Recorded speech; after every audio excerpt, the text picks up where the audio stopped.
guys, I'm joined today by Mike Gregory, who I met on a self-awareness course. So Mike, would you like to tell me just a little bit about yourself? As you said, Mike Gregory is the name. And so we met on a self-awareness course, largely to do with spiritual work, breathing and that type of thing. So I got into that side of things. I mean, it was never really an interest to me, myself, spirituality and whatnot. It was just a bit hokey-cokey. I mean, it was something that was quite uncomfortable for me for a long time.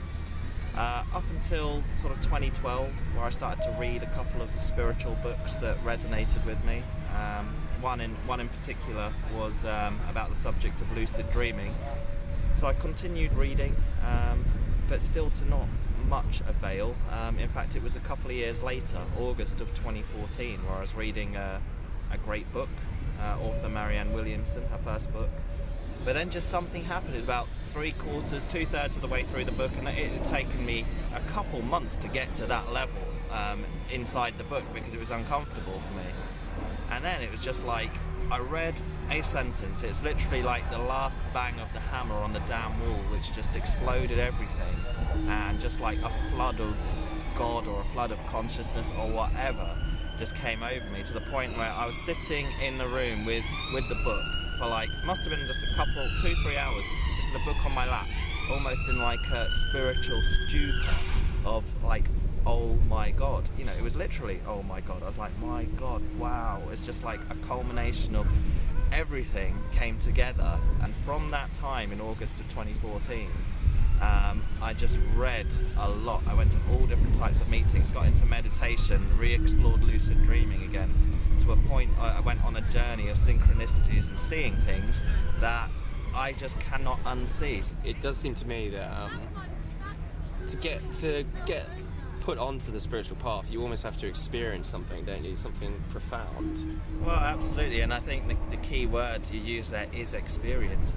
That's why I would say I'm a believer in this, not because a spiritual teacher or a preacher or I went to a church or I went to anywhere else has told me that this is the way and this is what you have to believe. I've had too many experiences for my own knowing. I know what I've seen, I know what I've heard, I know what I've experienced when I've been there, and that is what's true for me. And I could be totally crazy, but that is what I've experienced, and that is what would go down in my book of truth. Do you find you notice these miracles, these synchronicities, because you've sort of raised your awareness? You're a lot more, present. Is that why do you think these experiences start to flood in? Like, for me, when I started raising my awareness, that's when the magic started happening. Absolutely. I mean, I almost call it like a wheel of synchronicity almost, and I find this one a really tough one to describe, but I mean, and I'm sure there's a better analogy for it, and I need to find it, but it's almost like when I get into the practices, and it's not for me about the practices of breathing or meditation or prayer and those things are great. They're great vehicles to get me back into this almost like a wheel of synchronicity, a wheel of consciousness. What you're saying is spiritual practices are pretty important to experience these synchronicities, like yoga, meditation. Yeah, I mean, I think for myself they have been, and again, to bring back the word experience, in my experience they have been.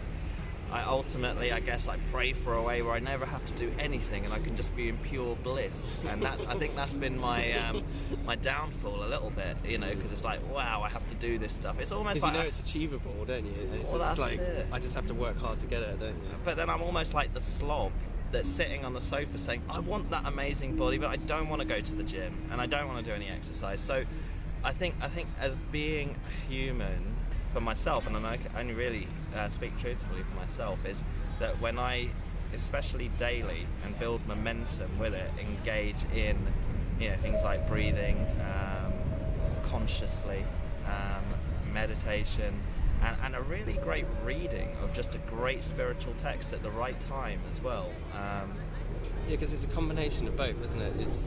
It's the experience like meditation and yoga, but it's also gaining knowledge as well. It's like going to the gym, like the spiritual gym, isn't it? It's like if you know it's achievable, this feeling of bliss, but you do still have to work hard to get it, because otherwise you wouldn't appreciate it, maybe. Well, that's it. I mean, yeah, it's almost like, for me, it's like gears on a car, and I have to be careful, like, with what practices I do, you know, what book I pick or what spiritual practice I choose to do. So I'd find that, you know, if I go back to trying to do some of the practices when I haven't been in the spiritual gym for that long, can just be a bit of an overload. And when I say gears on a car, it's almost like, you know, I'm trying to put the car, you know, a heavy practice is trying to put the car into 5th or 6th gear when the momentum has slowed down to 30 miles an hour. The engine is just like chugging a little bit, like you need to just shift down a little bit. So I'd go into, maybe, you know, I'd find that when I'd read just more basic books or things that are really simple, get back into the right gear, like, you know, I'll read something a bit more simple that will help me remember things that I've forgotten, so I can shift back up again into the bigger stuff, if that's who I want to be, of course, because it's a courageous thing. I think it's a very good point, because I think if you're watching this and you've just literally got onto the spiritual path, it's very exciting. You want to get all this information like quickly, and there's so much information out there. It's overwhelming at times. So I think just easing into it, and even if you read a book, like maybe read it 2 or 3 times before you go on to another one, because really digest the information. At the moment, I'm doing meditation like 20 minutes a day, yoga once a week, and for me that's enough. Like, I'm reading like a book a week or something. And then eventually I would like to be at the point where, you know, I'm doing like yoga every day, like every morning, I think. But yeah, that's it. And like you say, Mark, it's you know, I think maybe the analogy of reading something a few times, or for me, I would actually read a page. Sometimes I'd read a page 5 times because it's so powerful what's in a few words. And I think that's, to come back to the gym analogy, is almost like getting your form right, you know, because if you're with a trainer, they'll say you're going to hurt yourself if you lift it like that, you know, do it again and do it properly. And that's like, you know, taking the information in a way that your mind can, you know, absorb that and then move on to the next. Again, you don't go in being, you know, very overweight or obese into the gym going, well, I need a 6-pack tomorrow. It just doesn't, you know, that doesn't happen. Does it? I think if I'm really serious about it, and, you know, I really can integrate that self-love, I know that these things take time. It's almost like an act of, well, okay, well, I'm going to revisit that spirituality thing again, and yeah, well, if it works, you know, and I'm going in with that attitude, all right, well, let it work for me then. No. You have to realize, I think, the value of this and really honor this. One of the main premises of the type of spirituality I look at is freedom. It's ultimate freedom, and that of course includes the freedom that you don't have to do any of this stuff. But my personal experience, to come back to that word, is that I feel the most free without things getting me down or things annoying me, is when I engage in these practices. I feel more free because I'm always in a better state. I'm more happy. And again, another reason why it's scary, and I don't want to say it's scary, why it can be scary and why it can be seen as a courageous thing, is that we've grown up, most of us, relying on our mind and being programmed by our parents with sets of beliefs and whatever into this mind computer.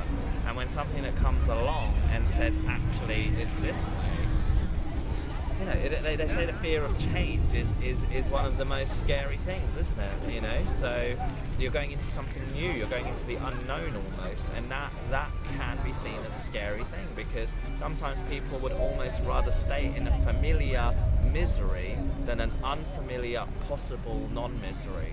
There's so much material out there. There's so many. It's like walking a labyrinth for me. Like you're trying to find the end result, but there's just so much, you know, confusion. And what I would say to that, I very much agree with you. It is like walking a labyrinth, but luckily we've got these great things, which is sat-navs, right? Now, obviously, I'm talking about the spiritual sat-nav, and what I would say is, it is exactly like you say, Mike, like walking through a labyrinth or walking a path. They call it the spiritual path, don't they? And along the path come crossroads, and you think, well, which one to go down? But my thought on that is that if we have our connection to God, the connection to God is your 4G signal and your GPS signal, right? If those are good and they become good, at least for me, at the moment, through things like meditation, through things like these conversations, through things like prayer, good things like reading a good spiritual text, whatever, right? Many different things, yoga, the list goes on. If I can get my GPS and my Wi-Fi and my 4G bars all up to full, then that's where intuition or the sat-nav says, turn left here, in 200 yards, turn right. And I don't need to think too much about it. I just have a knowing. And again, it's a courageous thing to trust a knowing. It's almost like you're going onto this new internet service that you don't really know much about, but it feels good, and when you've trusted it before, it's given you good information, and amazing things have happened because that knows stuff that you haven't known. So again, it's a courageous thing and trusting something that you haven't trusted in that much before.